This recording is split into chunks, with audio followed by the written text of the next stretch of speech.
بہرحال دنیا ایک بہت بڑے تصادم کی طرف بڑھ رہی ہے.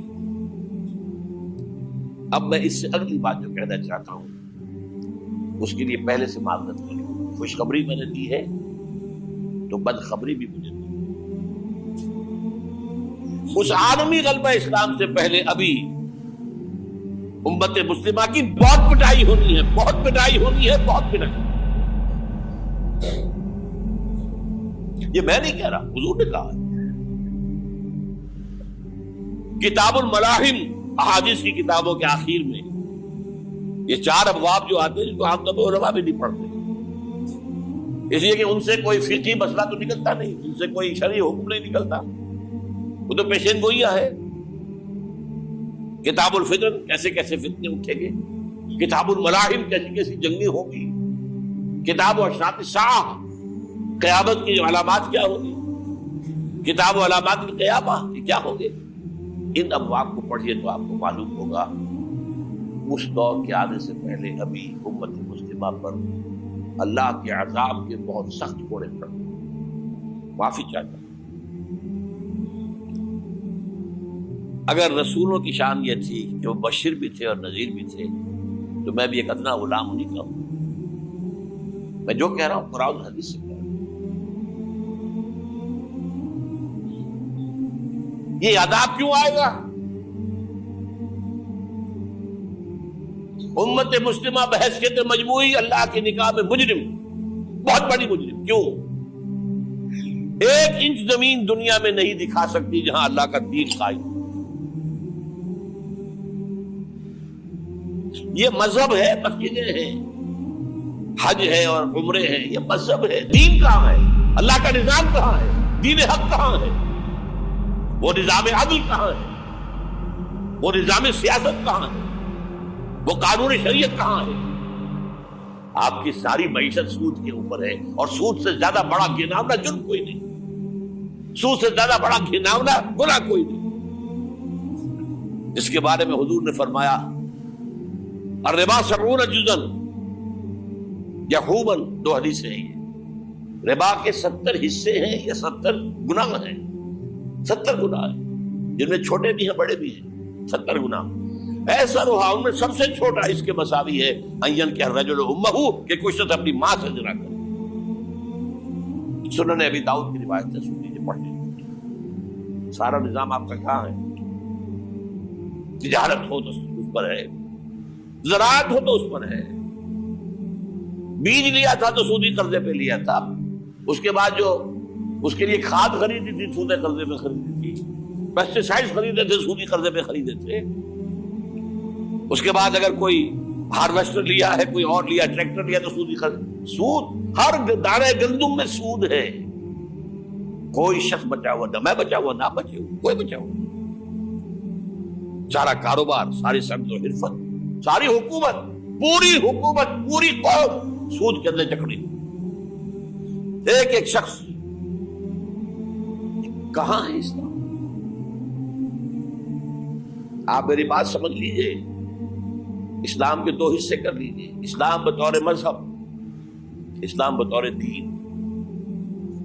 اور یہ تو آپ قرآن پڑھتے ہیں، پورے قرآن میں مذہب کا لفظ تو آیا ہی نہیں ہے. حدیث کے ذخیرے میں بھی میری امکان، میرے معلومات کے تک کہیں نہیں. یہ مذہب تو ہمارے یہاں استعمال ہوتا تھا فقہوں کے لیے. مذہب حنفی، مذہب مالکی، مذہب شافعی، مذہب حنبلی، اب ایک مذہب سلفی اہل حدیث حضرات کا ہو گیا ہے، مذہب ظاہری، بعد مذہب جعفری. یہ فقہوں کے لیے تھا. مذہب کیا ہے؟ مذہب کا نام 3 چیزوں کا مجموعہ مذہب ہے. کچھ عقائد، کچھ عبادات، کچھ رسومات. بچہ پیدا ہوگا تو کیا کریں گے؟ عقیقہ کریں گے. کوئی فوت ہوگا تو کیا کریں گے؟ جنازہ پڑھائیں گے، کفن دفن کریں گے. شادی ہوگی تو کیا کریں گے؟ ایجاب و قبول ہوگا، ولیمہ ہوگا. یہ رسومات. دین یہ نہیں ہے. دین ہے اللہ کا دین، اللہ کا نظام، اللہ کا قانون. وَمَن لَّمْ يَحْكُم بِمَا أَنزَلَ اللَّهُ فَأُولَٰئِكَ هُمُ الْكَافِرُونَ. جو اللہ کی اتاری ہوئی شریعت کے مطابق فیصلے نہ کرے وہی تو کافر ہے. میں اور آپ کون ہیں؟ برا نہ مانیے. فیس دی فیکٹس. اور یہ فتویٰ کس کا ہے؟ اللہ کا ہے. وَمَن لَّمْ يَحْكُم بِمَا أَنزَلَ اللَّهُ فَأُولَٰئِكَ هُمُ الْكَافِرُونَ وَمَن لَّمْ يَحْكُم بِمَا أَنزَلَ اللَّهُ فَأُولَٰئِكَ هُمُ الظَّالِمُونَ وَمَن لَّمْ يَحْكُم بِمَا أَنزَلَ اللَّهُ فَأُولَٰئِكَ هُمُ الْفَاسِقُونَ.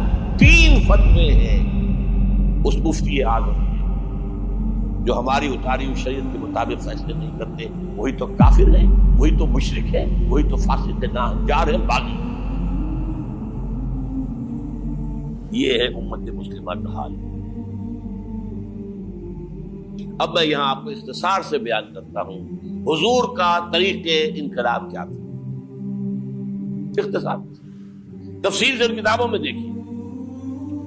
نمبر 1, دعوت ایمان بذریعہ قرآن. یتلو علیہم آیاتہ. آج جمعے میں نے اسی آیت پر تقریر کی. تلاوت آیات, قرآن پڑھ کے سناؤ, قرآن پڑھ کے سناؤ, قرآن پڑھ کے سناؤ. کہہ دو وہی تو ہے جس نے تم کو پیدا کیا اور تمہارے کان اور آنکھیں اور دل بنائے, مگر تم کم ہی احسان مانتے ہو.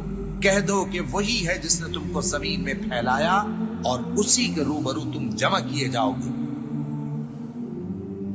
کیا یہ کسی کے پیدا کیے بغیر ہی پیدا ہو گئے, یا یہ اپنے آپ کو خود پیدا کرنے والے ہیں, یا انہوں نے آسمانوں اور زمین کو پیدا کیا ہے؟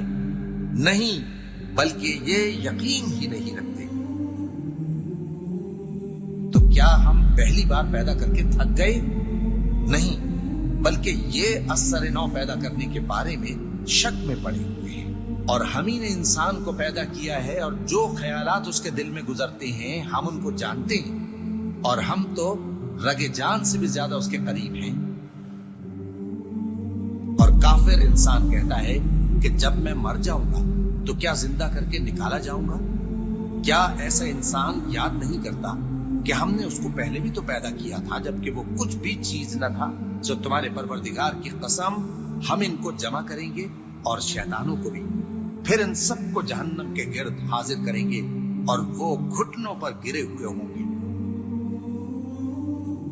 وہی زندہ کو مردے سے نکالتا ہے اور وہی مردے کو زندہ سے نکالتا ہے, اور وہی زمین کو اس کے مرنے کے بعد زندہ کرتا ہے, اور اسی طرح تم دوبارہ زمین میں سے نکالے جاؤ گے. اور اسی کی نشانیوں میں سے ہے کہ اس نے تمہیں مٹی سے پیدا کیا, پھر اب تم انسان ہو کر جا بجا پھیل رہے ہو. اس قرآن کے ذریعے سے دلوں میں ایمان پیدا ہو, یقین والا ایمان. دیکھیے, برا نہ مانے, مغالطے میں نہ رہیے. میرے اور آپ کے دلوں میں ایمان نہیں ہے, عقیدہ ہے. عقیدہ ہے, والدین سے ملا ہے. یقین والا ایمان کہاں ہے؟ اپنے گریبان میں جھانکیے, اللہ آپ کو توفیق دے. کیا مجھے واقعی یقین ہے کہ مجھے مرنے کے بعد جی اٹھنا ہے؟ کیا مجھے یہ واقعی یقین ہے کہ اصل زندگی آخرت کی زندگی ہے؟ کیا مجھے واقعی یقین ہے کہ قرآن اللہ کا کلام ہے؟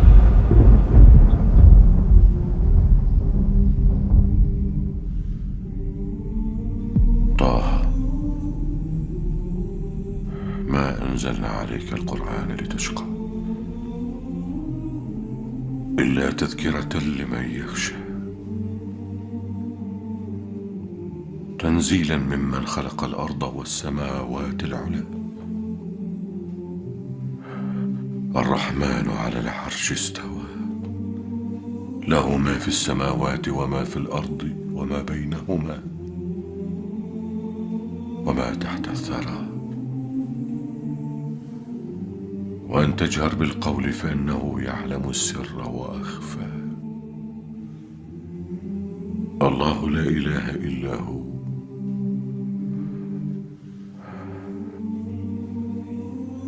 له الأسماء الحسنى. ٹٹولی اپنے دلوں کو.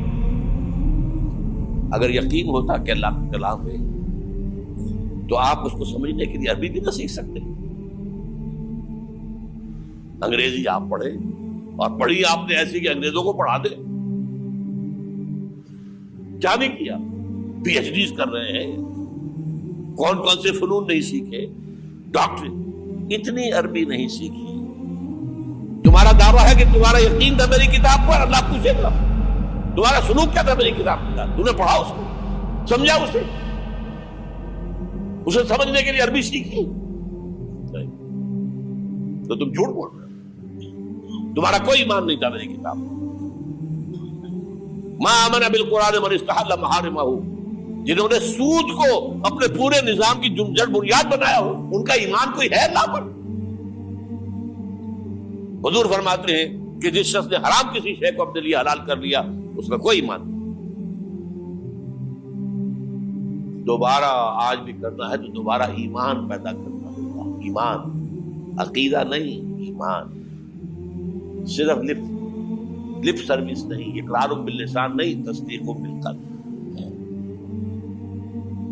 جو لوگ آئے جن کے دلوں میں ایمان پیدا ہوا پھر ان کا تزکیہ کیا، تطہیر فکر، تصفیہ قلب، تجلیہ روح، تزکیہ نفس، اندر کا باطن دھو دیا قرآن۔ جو بجا در رفت جان دیگر شمس، جان چو دیگر شو جان دیگر شمس۔ یہ قرآن جب کسی انسان کے اندر اتر جاتا ہے، اس کے اندر کی مکمل اوور ہالنگ، مکمل صفائی، دماغ کی صفائی غلط نظریات سے، دل کی صفائی غلط نیتوں سے، غلط ارادوں سے،